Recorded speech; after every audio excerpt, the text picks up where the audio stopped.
شروع کرتا ہوں اللہ کا نام لے کر جو بڑا مہربان نہایت رحم والا ہے۔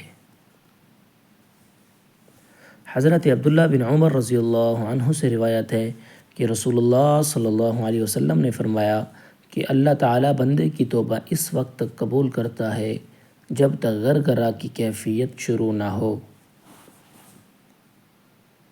تشریح: موت کے وقت جب بندے کی روح جسم سے نکلنے لگتی ہے تو حلق کی نالی میں ایک قسم کی آواز پیدا ہو جاتی ہے جسے عربی میں غرغرہ اور اردو میں خرا چلنا کہتے ہیں۔ اس کے بعد زندگی کی کوئی آس اور امید نہیں رہتی۔ یہ موت کی قطعی اور آخری علامت ہے۔ اس حدیث میں فرمایا گیا ہے کہ غرغرہ کی اس کیفیت کے شروع ہونے سے پہلے بندہ اگر توبہ کر لے تو اللہ تعالیٰ اس کی توبہ قبول فرمائے گا۔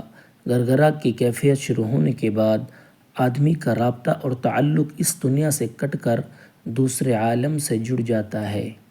اس لیے اس وقت اگر کوئی کافر اور منکر ایمان لائے یا کوئی نافرمان بندہ گناہوں اور نافرمانیوں سے توبہ کرے تو اللہ تعالیٰ کے یہاں قبول نہ ہوگا۔ ایمان اور توبہ اس وقت تک کی معتبر اور قابل قبول ہے جب تک زندگی کی آس اور امید ہو اور موت آنکھوں کے سامنے نہ آ گئی ہو۔ قرآن پاک میں بھی صراحت کے ساتھ فرمایا گیا ہے۔ ترجمہ: ایسے لوگوں کی توبہ قبول نہیں جو برابر گناہ کرتے رہتے ہیں یہاں تک کہ جب ان میں سے کسی کے سامنے موت آ کھڑی ہو تو کہنے لگے کہ اب میں توبہ کرتا ہوں۔ حدیث کے مضمون کا ماخذ بظاہر یہی آیت ہے اور اس کا پیغام یہی ہے کہ بندے کو چاہیے کہ توبہ کے معاملے میں ٹال مٹول نہ کرے۔